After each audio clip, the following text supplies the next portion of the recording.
Hello 12th class students, welcome again. I am Sachin Mishra. We have already completed the continuity topic, and Jagdish sir has also told about the topics of differentiability and differentiation using chain rule. So now we will move ahead towards a new topic, that is derivative of implicit functions and derivative of inverse trigonometric functions. So let us start here. So hello students, as I said that we are going to start new topic today. Students, now already continuity topic is done, and now I am going to start the next topic as differentiation of implicit functions. Differentiation of implicit functions. Differentiation of implicit functions.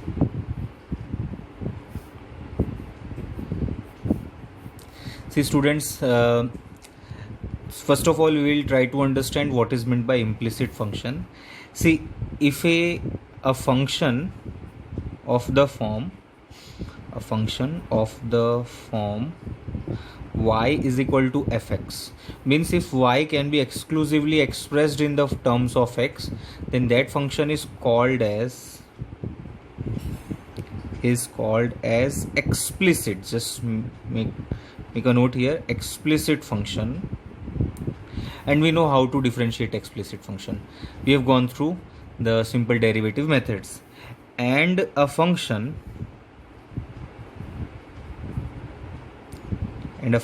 of the form fxy is equal to 0. Fxy is equal to 0 is called as implicit function. Implicit function,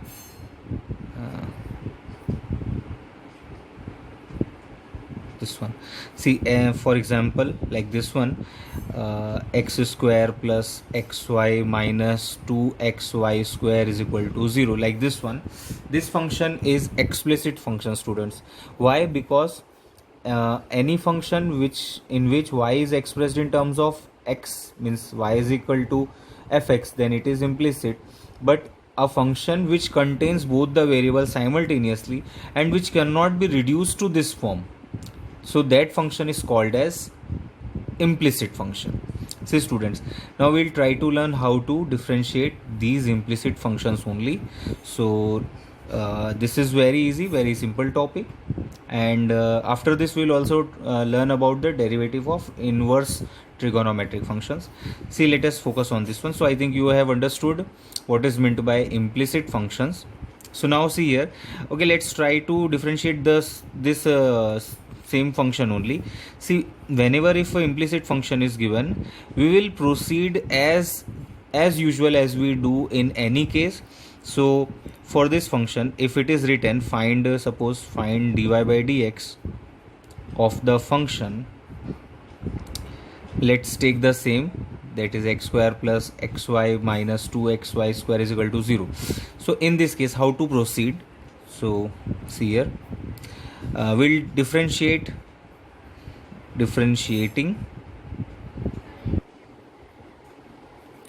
both sides with respect to x, as usually as we do in other cases, with respect to x. See students, so it means that we are going to apply this d by dx operator on both the sides, x square plus xy minus 2xy square. So here it is 0 already, so RHS will be 0. But in LHS, see, now you know that this d by dx operator distributes over this one, so it is d by dx of x square plus d by dx of xy minus d by dx of 2xy square is equal to 0. So here this is, since just look, this is a function of x only, and we are differentiating with respect to x, so it will become 2x. But see student, whenever if in any term x and y both are present, so we will use a product rule here. Since x is also a variable, y is also a variable, so we will use product rule, means here both will be serving as a function only. So let's use product rule. So you know, in product rule we will take once x as constant, we will differentiate y. See, y is already y, differentiating y will give you dy by dx as we do in other cases. So derivative of y is nothing but dy by dx only, plus then we take y as constant, so the derivative of x is 1, minus, then if we have to find the derivative of this term, so 2 is constant as usual, so 2 comes outside, and here also x and y square, these are two product of two functions. So here what to do, again we will apply the product rule. So if we take x as constant, then the derivative of y square, students, so derivative of y is 2y as usual, but see, we will apply chain rule also here. So derivative of y square is 2y, but by chain rule we have to differentiate y also, so the derivative of y will be 2 dy by dx, then plus taking y square as constant, derivative of x is 1. Students, only you have to remember that whenever if we differentiate any term containing y or function of y, just differentiate it as usual, and then also write the derivative of y, that is dy by dx. Like here in this term, if we have taken y as constant, so derivative of y square was 2y, and then by chain rule it is dy by dx. It is because we are differentiating with respect to x, not with respect to y. So the derivative with respect to x of functions of x square will not contain this differential coefficient, but the derivative of functions of the terms which contain functions of y will also contain dy by dx. So only thing you have to remember is to write dy by dx after differentiating any term containing y.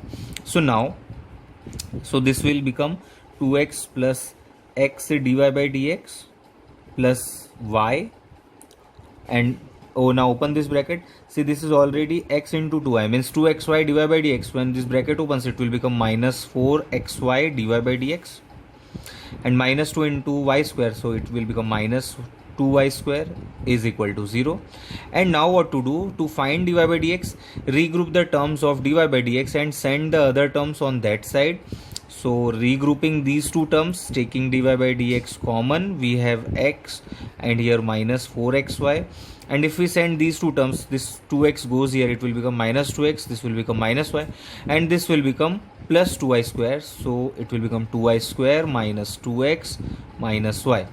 And now dy by dx is equal to 2y square minus 2x minus y upon x minus 4xy.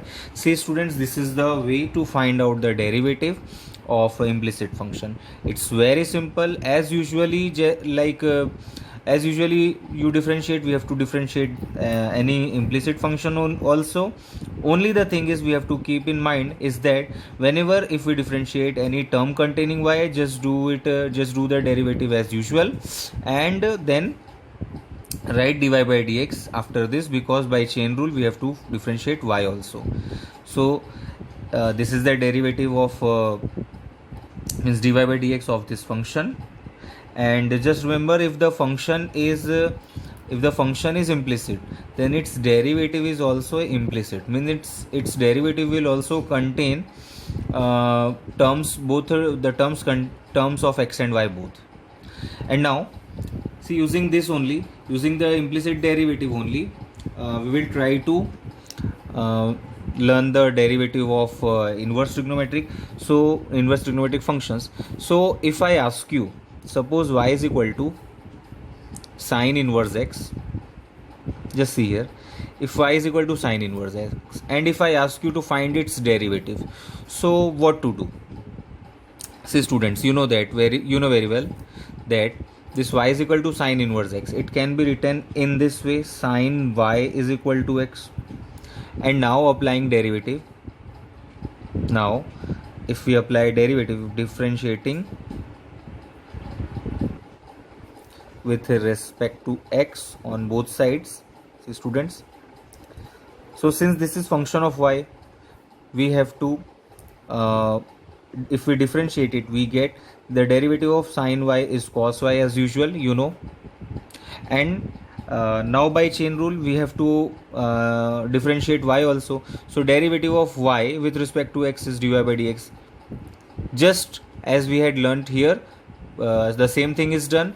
Since this is function of y and we are differentiating with respect to x, so as usually this derivative of sine y is cos y, and then into by chain rule it is dy by dx, and here it is x only, so derivative of x is 1. So now if we find dy by dx, it becomes 1 upon cos y. But see students, if we have to express in terms of exclusively in terms of x, so what to do? Since this y was exclusively a function of x only, y is equal to sine inverse x. So if we want to express dy by dx in terms of x only, so what to do? You know very well that this cos y can be written as under root 1 minus sine square y. And just look here, this one sine square y is x only. So here, replacing sine y as x from equation 1, we get dy by dx is equal to 1 upon under root 1 minus x square from equation number 1. So the standard derivative of y is equal to sine inverse x is dy by dx is equal to 1 upon under root 1 minus x square. So now this is only a proof of one of the inverse trigonometric functions. And now let me write the derivative of all the inverse trigonometric functions. So it is this one, fx, and this is f dash x. Number 1, if y is equal to sine inverse x, then its derivative will be 1 upon under root 1 minus x square. Number 2, if it is cos inverse x, then its derivative is 1 upon under root 1 minus x square. See, the derivatives of both sine inverse x and cos inverse x are almost same only. Only the difference is the derivative of cos inverse x will be negative of this one. Then third, derivative of tan inverse x is 1 upon 1 plus x square. See, one example is done. You have to find the derivative of cos inverse x, tan inverse x by yourself. But see, the proofs of cos inverse x, tan inverse x are not asked generally in exam. Only we have to memorize these formula. So let me continue this one. The derivative of cot inverse x is also the same as this one, but it is just minus of this. Then sorry, this is 4 number. Now number 5, that is sec inverse x. The derivative of sec inverse x is 1 upon x under root x square minus 1. See, the derivative of sec inverse x is this one, 1 upon x under root x square minus 1. See, one condition is that this x should be positive. Means if x is suppose negative also, then we will make this x positive. This is the condition. So we generally write this with a modulus symbol. So you have to keep this in mind. And lastly, the derivative of cosec inverse x is minus 1 upon mod x into under root x square minus 1. So these are the standard derivatives of the inverse trigonometric functions. So now you know very well that how to differentiate this one in implicit functions, and now you know the standard derivatives of inverse trigonometric functions also. So now how to apply this one? See, let us do some questions based on this. There are few questions in your textbook in the exercise number 5.3. So let's do some questions. See here, there is a question in your exercise 5.3. We have to differentiate this function sine inverse 2x upon 1 plus x square. See, just look here, student. Now if you suppose try to differentiate it directly and apply chain rule, then no doubt you will get the correct answer, but it will be too lengthy process. Means if you will try to differentiate it directly, then you know that if the derivative of sine inverse x is, as we had discussed, it is 1 upon under root 1 minus x square. So its derivative you will write as 1 upon under root 1 minus then square of this one, and then into by chain rule you will differentiate this. So the better method for finding the derivative of in such inverse trigonometric functions is that before directly differentiating, you try to simplify this one, as we had learnt in second chapter. So if we put x is equal to tan theta, students, you know very well that y will be reduced to sine inverse. This becomes 2 tan theta upon 1 plus tan square theta. And then we also know that 2 tan theta upon 1 plus tan square theta is sine 2 theta. That is very obvious thing. So sine inverse sine 2 theta will become 2 theta. But see, theta is introduced by us. Theta was not present directly in the question. So what to do here? We'll replace this theta. Now x is tan theta. So from here theta will be tan inverse x. So this becomes 2 tan inverse x. So now the simplified form of this function is 2 tan inverse x. That of the sine inverse 2x upon 1 plus x. Where is this one? And now if we differentiate with respect to x, then derivative of y will become dy by dx. And here 2 into. Now you know the derivative of tan inverse x is 1 upon 1 plus x square, as we had just discussed. So its final answer is 2 upon 1 plus x square. This is the derivative of this function y with respect to x. So this is your answer. So it means that for many of the functions which are in inverse trigonometric form, so don't try to differentiate it directly using chain rule. No doubt if you apply chain rule also, then also if your steps are correct, you will get the same answer, but it will become lengthy. So it's better you try to simplify. So now we have discussed the derivative part of implicit functions and inverse trigonometric functions. So there is an exercise based on this one, the exercise 5.3. This contains very simple, very easy questions. So I would like that you complete this exercise, and it will hardly take 15 to 20 minutes. All are very simple. So we'll continue another topic in the next video lecture. Till then you complete this one. So now it's all about today's video lecture. Thank you very much.